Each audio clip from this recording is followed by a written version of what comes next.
الحمد لله وكفى وسلام على عباده الذين اصطفى أما بعد أعوذ بالله من الشيطان الرجيم بسم الله الرحمن الرحيم إن أول بيت وضع للناس للذي ببكة سبحان ربك رب العزة عما يصفون وسلام على المرسلين والحمد لله رب العالمين اللهم صل على سيدنا محمد وعلى آل سيدنا محمد وبارك وسلم اللهم صل على سيدنا محمد وعلى آل سيدنا محمد وبارك وسلم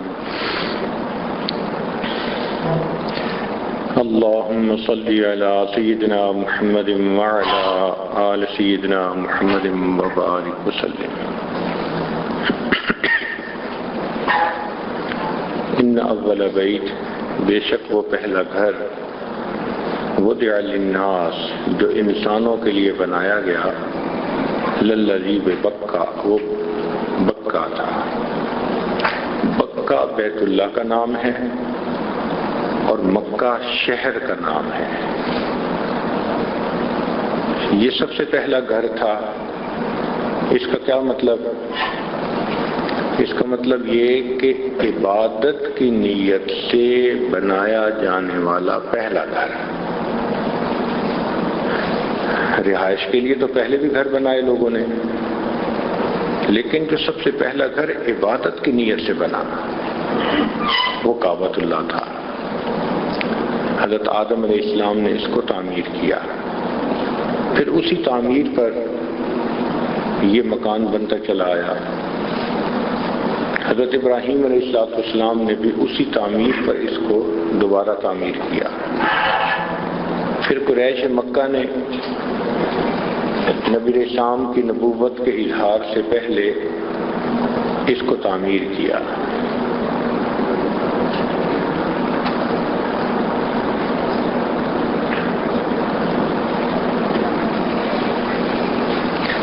تو دنیا میں عبادت کی نیت سے سب سے پہلا گھر جو بنا وہ بیت اللہ تھا۔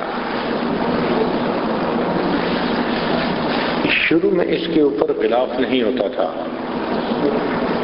پہلی مرتبہ طبہ حمیری ایک بادشاہ تھا یمن کا، اس نے اس کے اوپر غلاف چڑھا دیا۔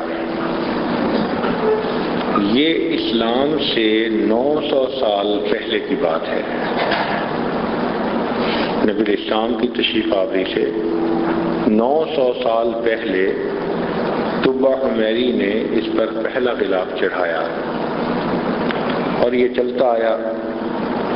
قریش کے زمانے میں انہوں نے اس کے اوپر حریر کا لباس، ریشم کا غلاف چڑھایا۔ نبی علیہ السلام نے اس کے اوپر یمنی مصری چادر کا غلاف چڑھایا، چونکہ نبی علیہ السلام نے اس عمل کی تصدیق فرما دی، اس لیے اب یہ ایک شرعی چیز ہو گئی۔ پھر عباسی خلفاء نے اس کے اوپر سیاہ رنگ کا جو غلاف تھا اس کو پکا کر دیا۔ پہلے کبھی سیاہ رنگ کا ہوتا تھا، کبھی سبز رنگ کا بھی ہوتا تھا۔ ابھی بھی آپ اگر دیکھیں تو بیت اللہ کے باہر کی طرف جو غلاف ہے وہ سیاہ رنگ کا ہے، جو اندر کی طرف ہوگا وہ آپ کو سبز رنگ کا نظر آئے گا۔ انشاءاللہ امید ہے کہ آپ کسوۃ الکعبہ ایک جگہ ہے جہاں پر بیت اللہ کا غلاف بنتا ہے، وہاں زیارات کے دوران تشریف لے جائیں گے اور غلاف کو خود اپنی آنکھوں سے بنتا دیکھیں گے۔ یہ ریشم کے دھاگے سے بنتا ہے اور ساتھ اس پر جو لکھائی ہے وہ سونے کی تاروں سے ہوتی ہے، سونے کا دھاگا۔ اس وقت تو یہ غلاف بہت وزنی ہوتا ہے، اس کے اوپر 700 کلو گرام ریشم لگتا ہے، 700 kg ریشم، اور ٹوٹل وزن اس کا 2 ٹن کے قریب بن جاتا ہے۔ یہ 2 ٹن وزنی لباس ہر سال بیت اللہ کو پہنایا جاتا ہے۔ عام طور پر جب حاجی لوگ عرفات میں چلے جاتے ہیں اور پیچھے طواف کرنے والے بہت مختصر لوگ رہ جاتے ہیں، یہ کام اس وقت کیا جاتا ہے۔ اس لیے جب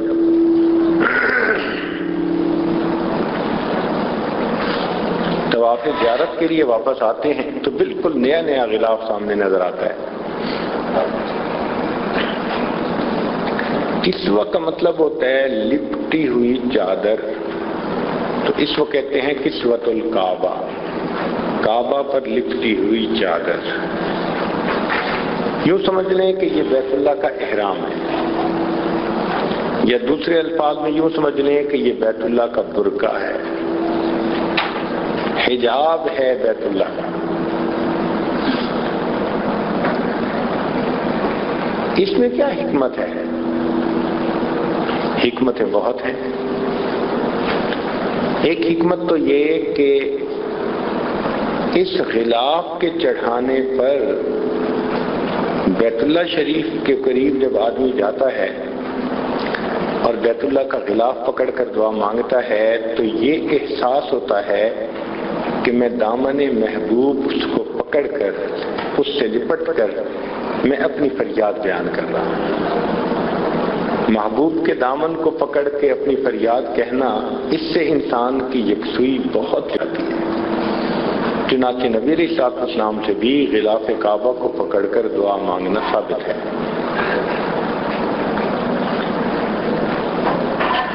اور دوسرا یہ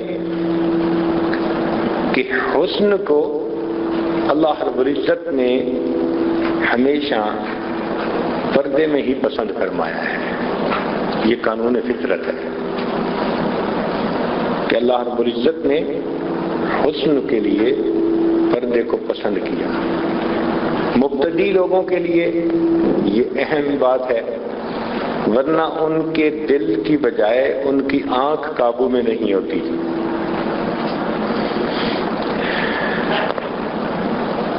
یار لوگ جس محبت کے ساتھ خلاف کعبہ کو پکڑتے ہیں، سبحان اللہ، اگر اس پر یہ نہ کہا جاتا کہ بھائی طواف کے دوران بیت اللہ کی طرف نہ دیکھیں تو پتہ نہیں بیت اللہ سے لپٹ لپٹ کر ان کا کیا حال ہوتا۔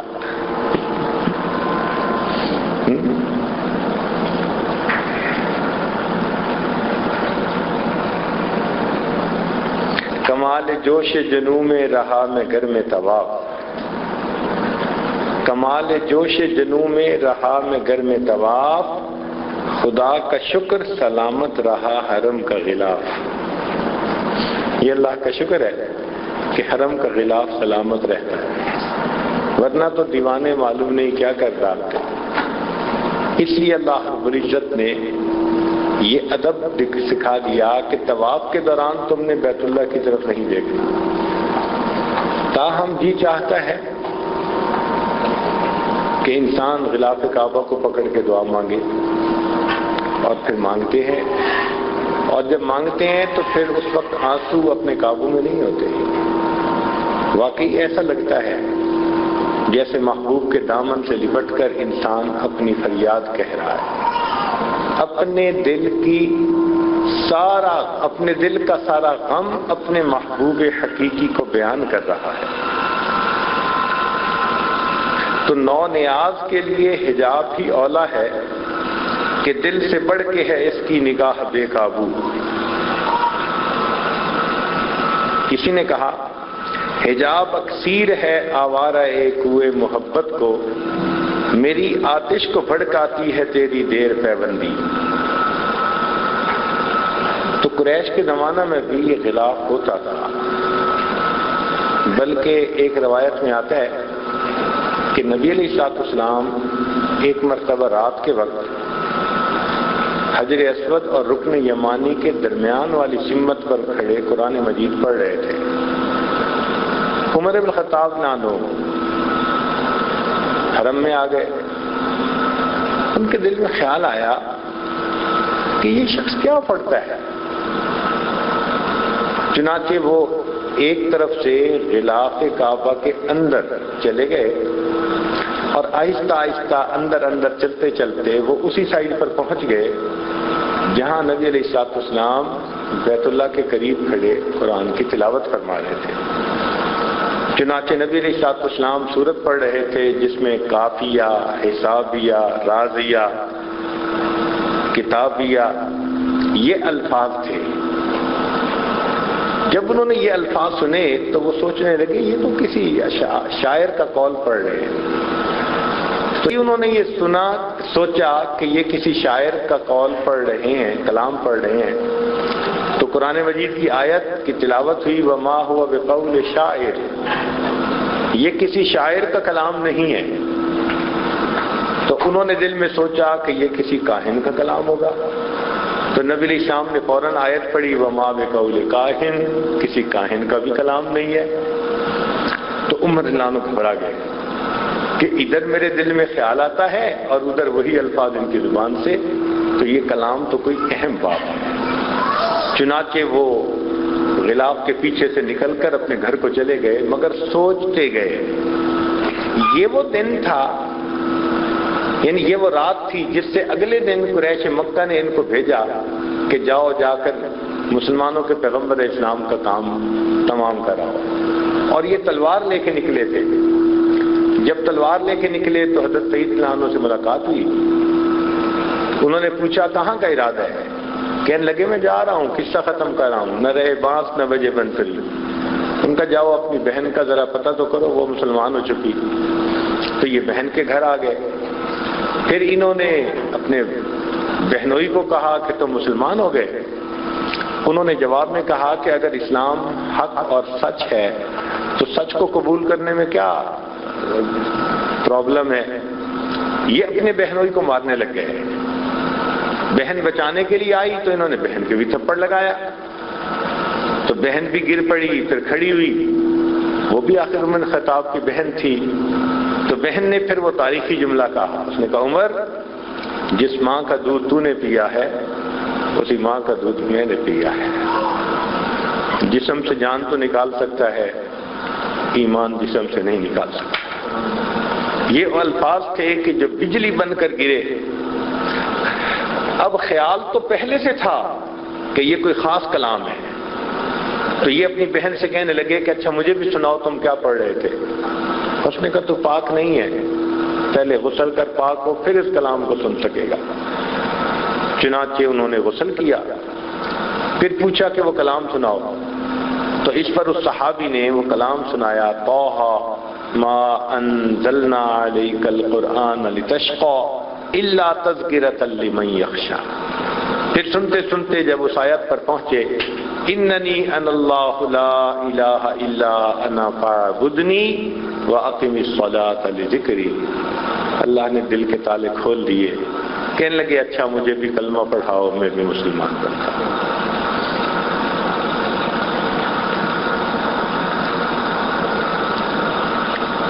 تو یہ غلاف کعبہ بہت پہلے سے ہے. اسلام سے 900 سال پہلے سے اس کی تاریخ شروع ہوتی ہے. چنانچہ ایک مرتبہ ایک قریش مکہ کے سرداروں میں سے آدمی تھا، وہ آیا اور اس کا نام تھا عفیف، کندہ کا رہنے والا تھا. اس نے آ کے بیت اللہ کے قریب ایک عجیب منظر دیکھا کہ بیت اللہ کے دروازے کے قریب یعنی مقام ابراہیم پر نبی علیہ الصلوۃ والسلام کھڑے ہیں اور آپ کے پیچھے ایک نوجوان لڑکا کھڑا ہے، 16 سال اس کی عمر، اور اس کے پیچھے ایک عورت کھڑی ہے. اور نبی علیہ الصلوۃ والسلام جو کر رہے ہیں لڑکا بھی وہی کرتا ہے، عورت بھی وہی کرتی ہے. تو اس کو دیکھ کر بڑا تعجب ہوا. چنانچہ وہ عباس رضی اللہ تعالیٰ عنہ کو ملا اور مل کر کہنے لگا کہ مجھے لگتا ہے کہ کوئی بڑا واقعہ پیش آنے والا ہے. اس نے پوچھا کیوں؟ کہنے لگا میں بیت اللہ گیا تھا تو میں نے بیت اللہ کے قریب یہ ایک منظر دیکھا. اس نے کہا وہ جو آگے کھڑے تھے وہ محمد بن عبداللہ تھے صلی اللہ علیہ وسلم، اور ان کے جو پیچھے لڑکا تھا وہ ان کا اپنا ہی گھر کا بچہ ہے، اس کا نام علی ہے، اور جو پیچھے عورت تھی وہ ان کی بیوی، اس کا نام ختیجہ ہے.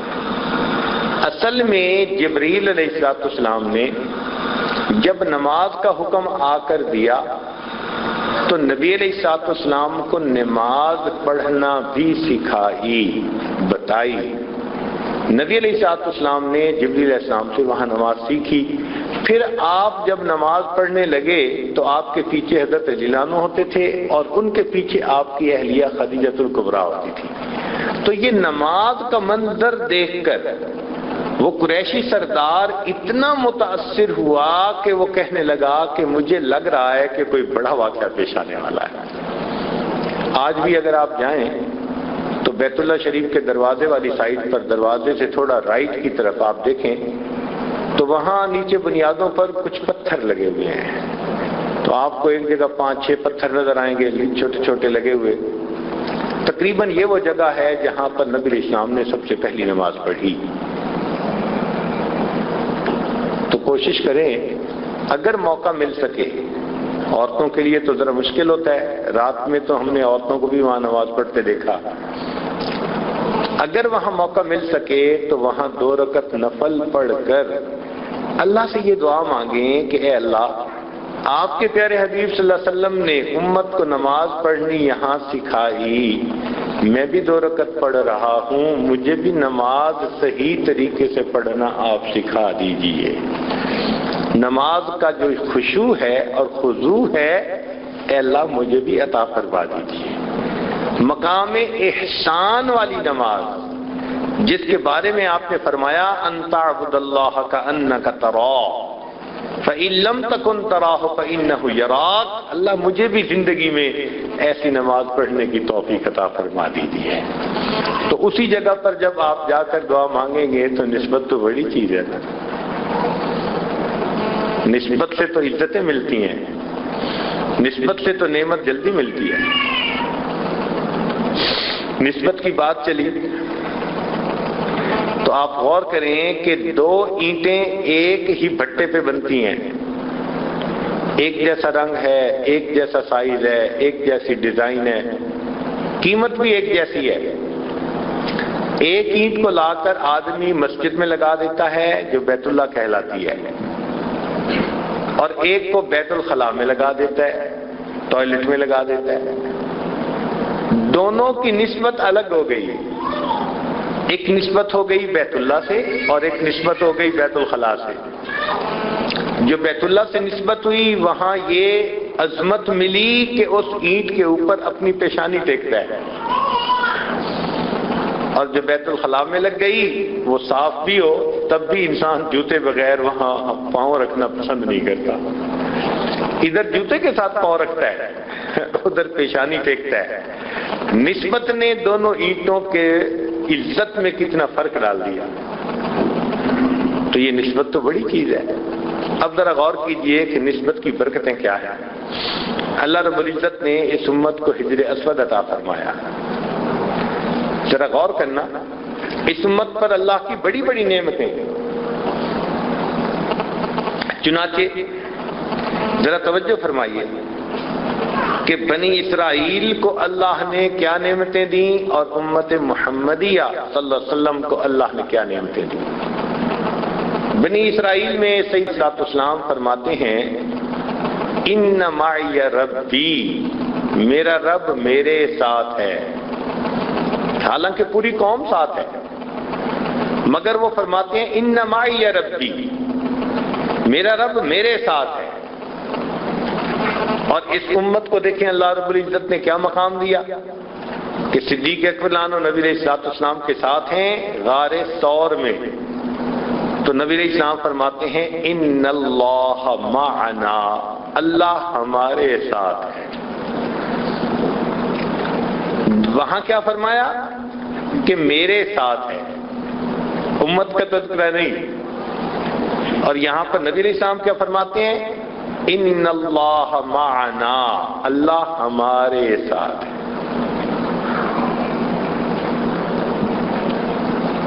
دوسرا علمی نکتہ، حضرت یعقوب علیہ السلام حضرت یوسف علیہ السلام کے خواب سنانے پر ان کو فرماتے ہیں کہ یہ خواب اپنے بھائیوں کو نہ بتانا، کہیں تمہارے خلاف کوئی تدبیر نہ کریں، انسانی فطرت ہے۔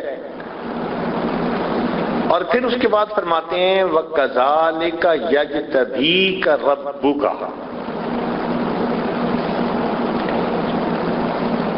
اور ایسے تیرا رب تجھے اپنے لیے خاص کر لے گا، یعنی ان کو ایک ایسا صیغہ استعمال کیا کہ کر لے گا۔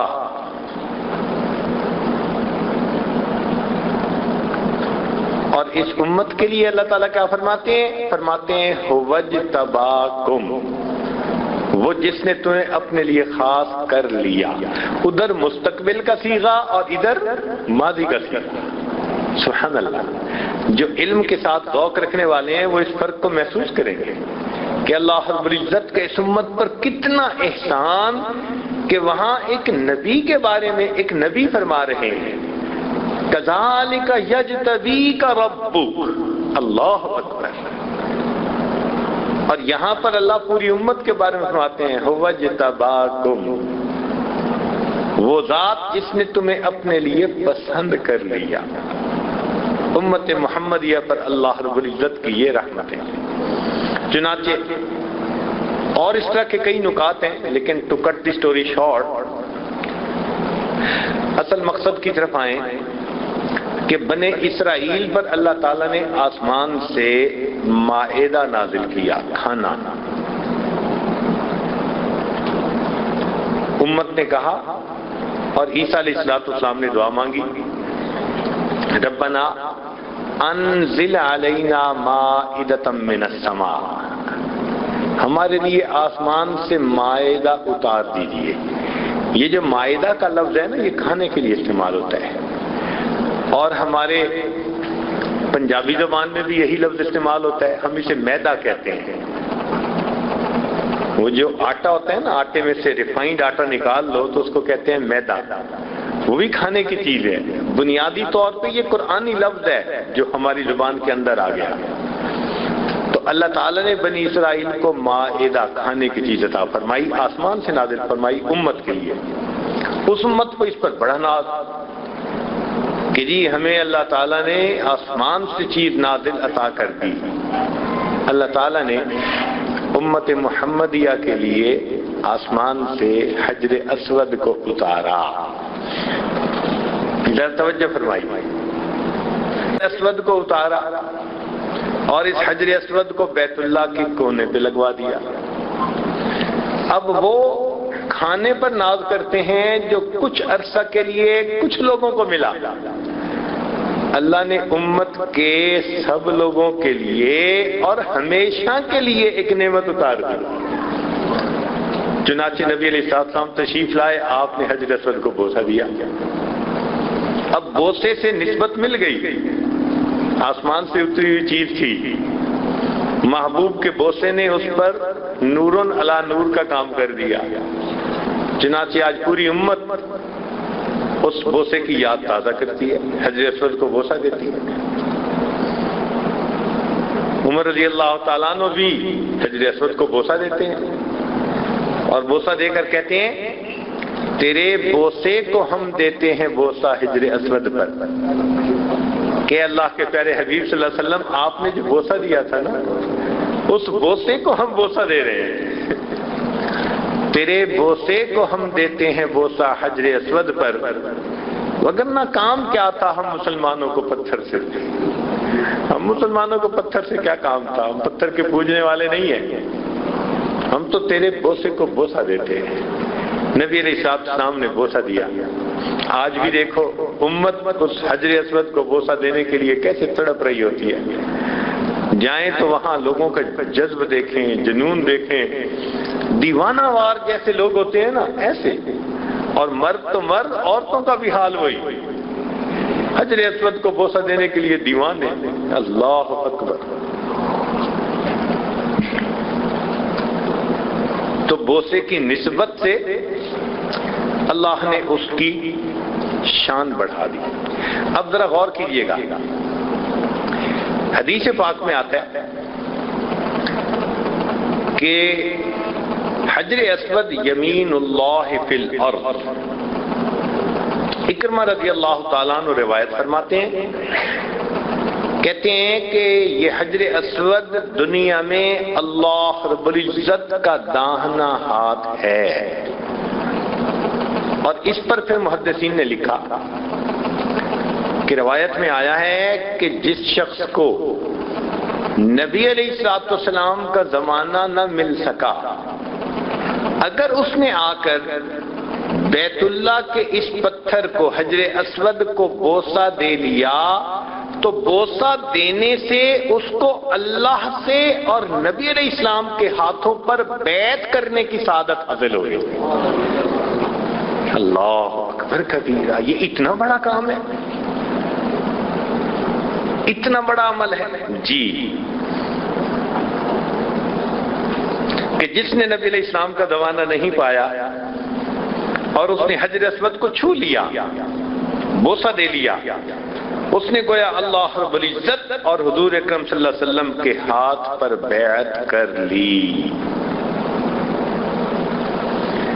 آج کسی کام کو محفوظ کرنا ہوتا ہے نا تو پھر ویڈیو کیمرے کے سامنے لاتے ہیں.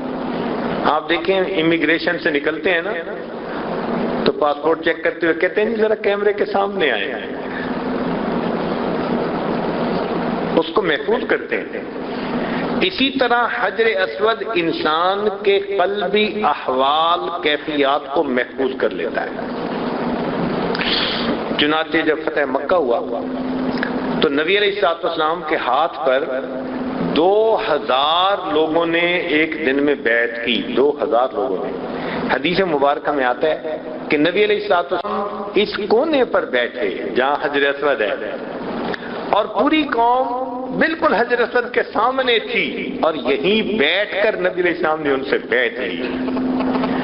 تو اگر ان لوگوں نے اسی جگہ بیٹھ کر نبی علیہ السلام سے بیعت لی تو ایسا بھی تو ہو سکتا ہے نا کہ ہم بھی حجر اسود والی لائن کے اوپر 2 رکعت نفل پڑھ کے اللہ سے توبہ کی دعا مانگیں، اے میرے اللہ تیرے محبوب کے ہاتھوں پر ایک وقت قریش نے آ کر توبہ کی تھی، میں اس امت کا ایک گنہگار بندہ آج ایسے وقت میں پہنچا کہ تیرے محبوب دنیا میں نہیں، میں اسی جگہ آ کر بیٹھا ہوں، اسی ویڈیو کیمرے کے سامنے جس کو حجر اسود آپ کہتے ہیں، جو آپ کی رحمت کا دایاں ہاتھ ہے. اور اے اللہ میں بھی یہاں بیٹھ کر آج سچے دل سے توبہ کر رہا ہوں، اللہ آپ بھی میری اس توبہ کو قبول فرما لیجیے. یقیناً اللہ کی طرف سے رحمت ہوگی اور اللہ رب العزت توبہ کو قبول فرمائے گا. یہ جو عمرے کے زائد دن ہے نا، یہ انہی کاموں کے لیے ہیں. ہم ایسی ایسی جگہوں پر بیٹھیں اور بیٹھ کر ہم اللہ سے دعائیں مانگیں.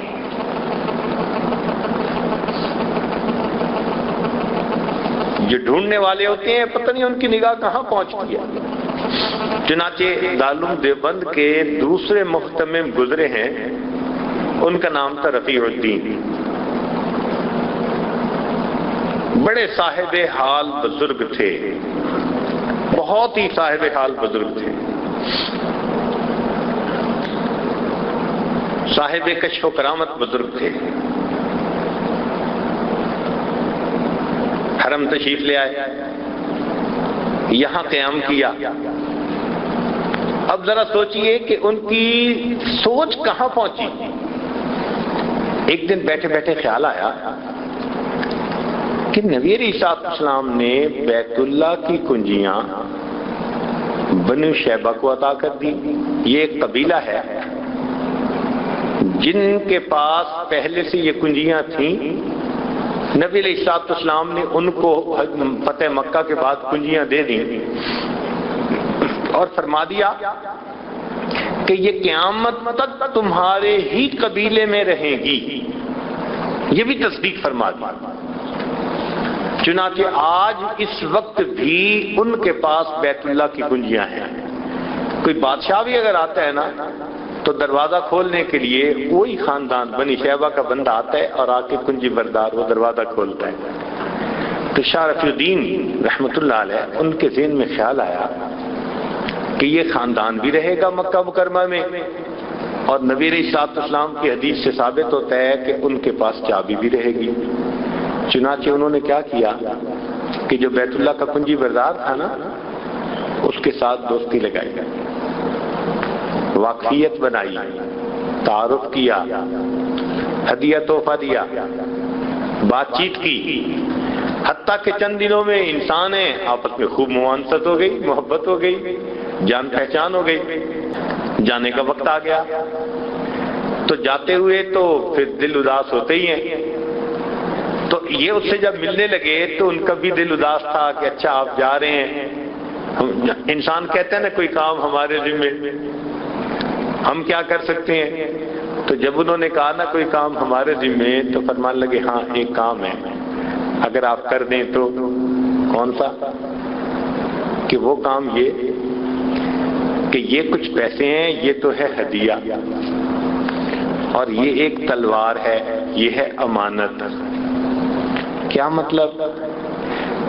کہ یہ چابی تمہارے خاندان میں چلتی رہے گی، یہ تلوار بھی امانت کے طور پر آپ اپنے خاندان کے حوالے کر دیں، وہ بھی اس تلوار کو محفوظ رکھیں. جب امام مہدی آئیں گے اور آپ کے خاندان کا جو شخص ہوگا وہ جیسے ان کے لیے دروازہ کھولے گا وہ میری طرف سے ان کو یہ تلوار کا ہدیہ بھی پیش کر دے گا. اللہ اکبر. محبت دیکھو کہاں انسان کی سوچ کو لے کے جاتی ہے. اللہ اکبر کبیر. یہ فرق ہے ہم میں اور اہل اللہ میں کہ ہم آتے ہیں اور عمرہ کیا اور فارغ. اب بازار ہے اور ہم طوافین اور طوافات ہیں. ماشاءاللہ بن داؤد اس کا طواف ہو رہا ہے صبح و شام. اور جو اللہ والے ہیں ان کا دل حرم میں اٹکا رہتا ہے. چنانچہ حضرت قاری رحیم بخش پانی پتی رحمت اللہ علیہ فرماتے ہیں کہ میں حرم گیا، عمرے کے لیے تشریف لائے. فرماتے ہیں حرم میں میں جتنے دن رہا، حرم میں میں جتنے دن رہا میں نے ہر نماز پہلی صف میں امام کے پیچھے تکبیر اولیٰ کے ساتھ ادا کی. اب یہ بات ہماری سمجھ سے بالا تر. ہم تو ایک نماز بھی پہلی صف میں پڑھ لیں تو بڑی ہمت، اور پہلی صف کیا امام کے پیچھے اور پھر تکبیر اولیٰ کے ساتھ. مجھے تو لگتا ہے وہ بیٹھے ہی وہیں رہتے ہوں گے، عشاء اور فجر کے درمیان باہر نکلتے ہوں گے اگر کوئی ضرورت ہوگی تو، ورنہ تو مسجد میں ہی رہتے ہوں گے. جی ہاں ایسے وقت گزارا. چنانچہ علامہ زمخشری رحمت اللہ علیہ جنہوں نے تفسیر کشاف لکھی، جس کے بارے میں شاعر نے کہا گرا کشا ہے نہ راضی نہ صاحب کشاف، تیرے وجود پہ جب تک نہ ہو نزول کتاب. وہ علامہ زمخشری تشریف لائے تو اتنا حرم میں رہتے تھے، اتنا رہتے تھے کہ عرب لوگوں نے ان کا نام جار اللہ، اللہ کا پڑوسی رکھ دیا. یہ اللہ کے پڑوسی ہیں. اب سوچیں کتنا وقت بیت اللہ کے پاس گزارتے ہوں گے کہ لوگوں نے ان کو پڑوسی کہا. یہ کوئی معمولی بات تو نہیں ہے نا. بیت اللہ کے پڑوسی، جار اللہ، اللہ کا پڑوسی. کاش ہم بھی حرم میں ایسے وقت گزارتے. تو یہ فرق ہے. تو بات چل رہی تھی نسبت کی. حجر اسود کو نبی علیہ الصلوۃ والسلام کے بوسے کی نسبت حاصل،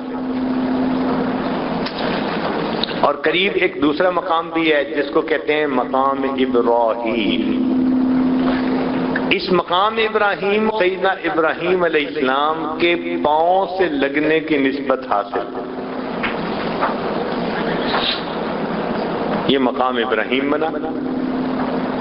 کہتے ہیں کہ یہ ایک پتھر تھا کہ حضرت ابراہیم علیہ السلام نے جب بیت اللہ کی دیواروں کو تعمیر کیا تو پھر اونچے اونچے پتھر رکھنے کی ضرورت پیش آئی، تو اللہ نے اس پتھر کو ایسا بنا دیا کہ جتنی ضرورت ہوتی تھی یہ پتھر اونچا ہوتا جاتا تھا اور وہ پتھر وہاں رکھتے جاتے تھے، اس کے اوپر ان کی قدموں کے نشانات بھی ہیں، وہ آج بھی محفوظ ہیں۔ چنانچہ یہ پتھر جو مقام ابراہیم کا ہے یہ پہلے لوز ایسے ہی پڑا ہوتا تھا، لیکن ہوا کیا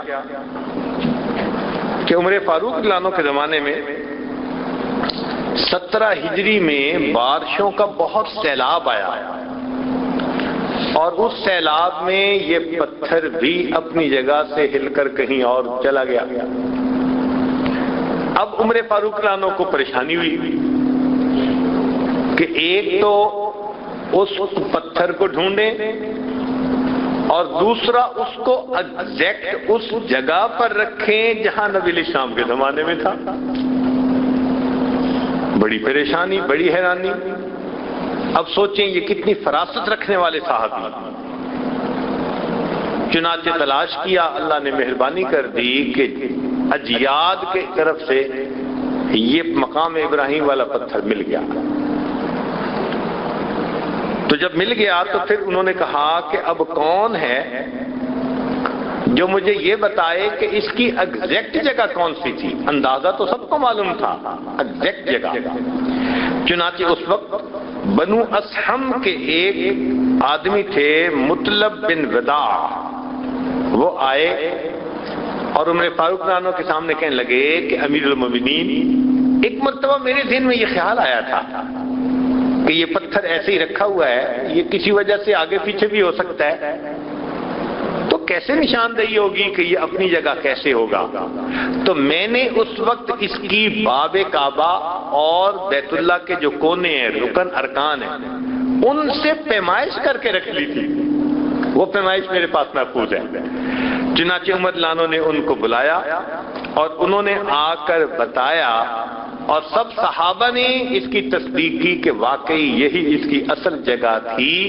اس سے پتہ چلتا ہے کہ جن صحابہ نے پتھروں کی پیمائش کر کے ان کو بھی محفوظ رکھا، انہوں نے اپنے محبوب کے اقوال اور اعمال کو کیسے محفوظ کیا ہوگا۔ یہ قریب کے زمانے میں 1930 اور اس کے قریب کا زمانہ، اس وقت بھی یہ پتھر ایسے ہی رکھا ہوا ہوتا تھا، بلکہ ہمارے حضرت رحمت اللہ علیہ کے زمانے میں جب وہ حج پہ تشریف لاتے تھے تو اس پر بھی یہ پتھر تھا، اور اسی طرح فری اپنی جگہ پر رکھا ہوا ہوتا تھا، اس کو فکس نہیں کیا گیا تھا۔ بلکہ کہتے ہیں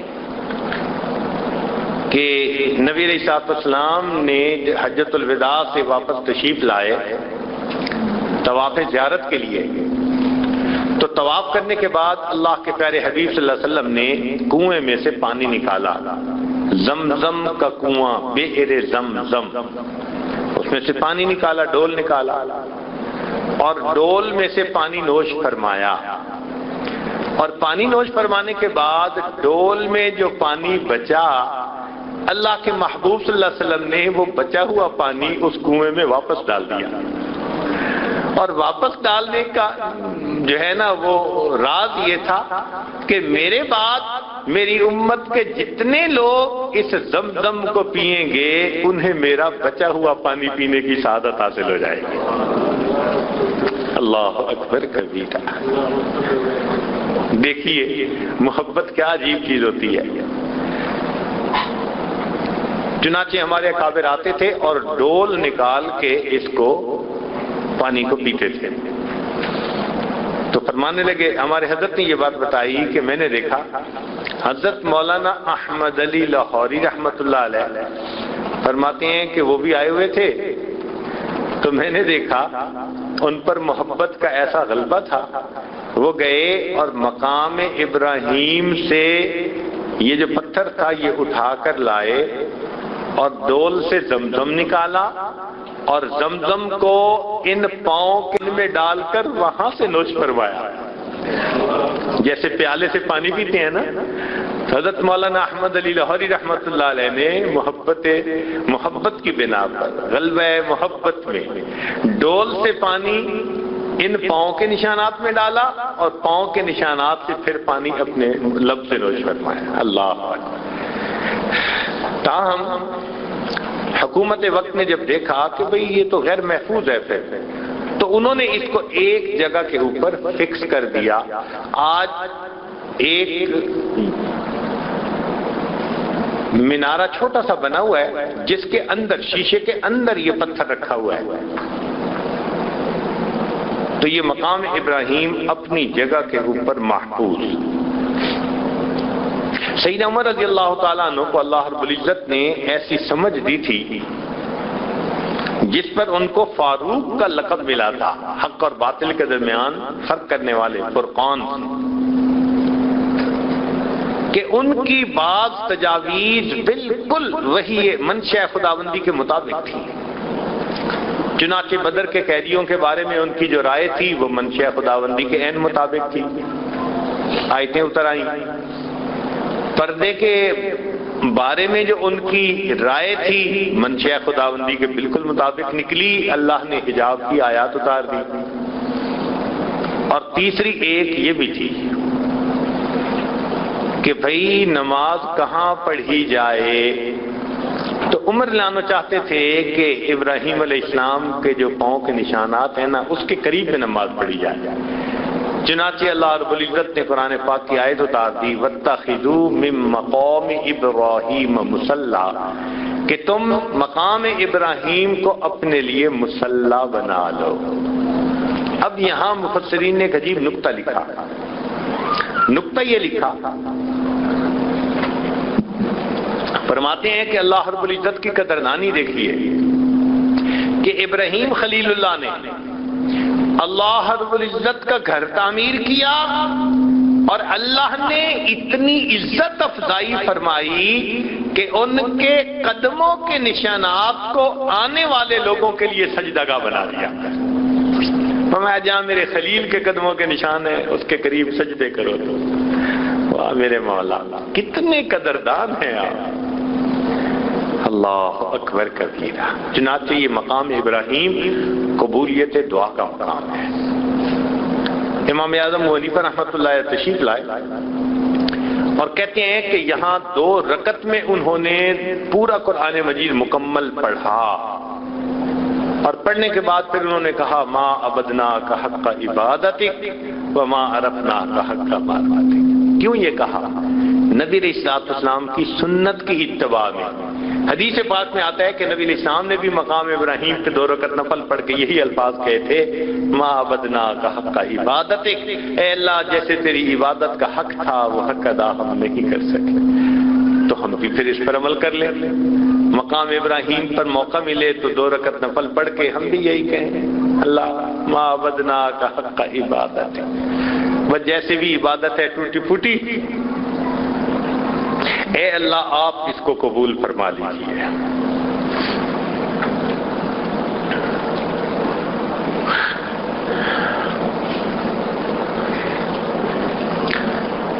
تو آج ہم نے بیت اللہ کے غلاف کے بارے میں،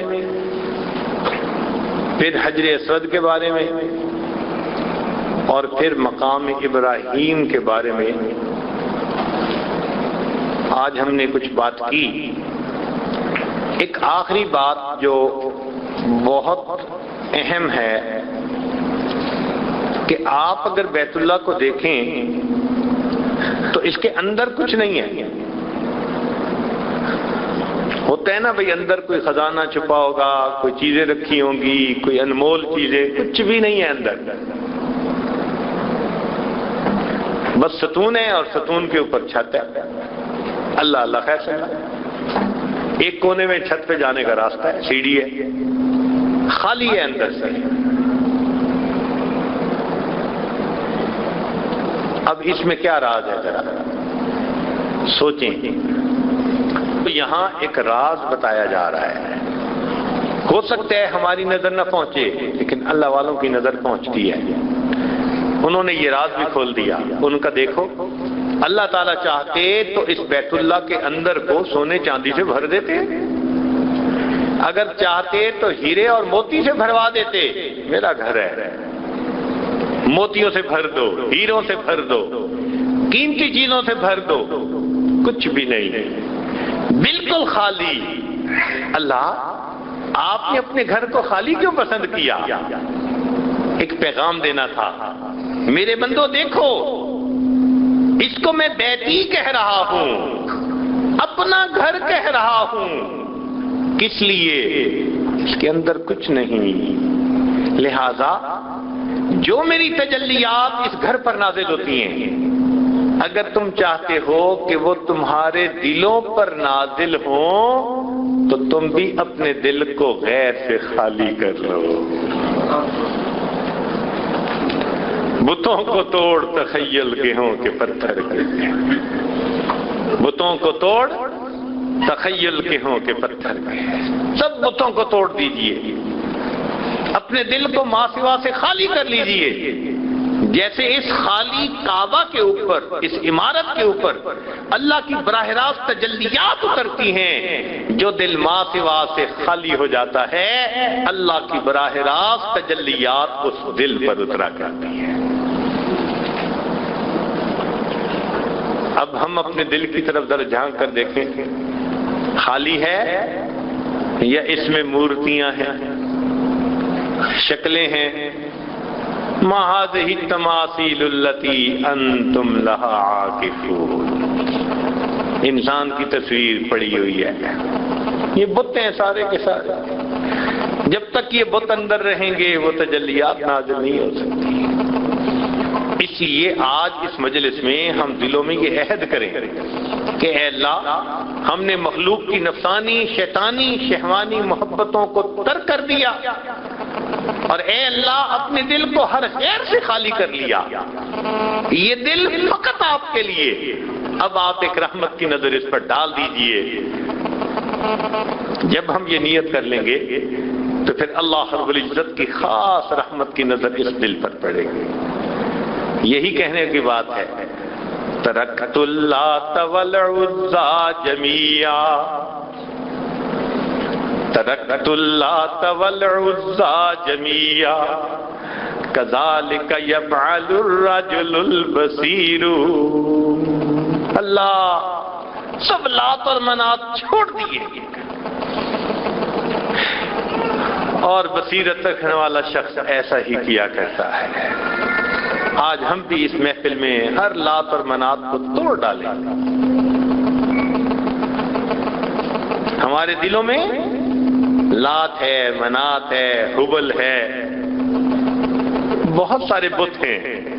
ان کو توڑیں، ان کو چھوڑیں، اور آج اپنے اللہ سے یہ عہد کریں کہ میرے مولا، بیت اللہ خالی ہے، جیسے آپ کی تجلیات کے شرف نے اس کو لبریز کر دیا، ہم اپنے دل کو غیر سے خالی کرتے ہیں.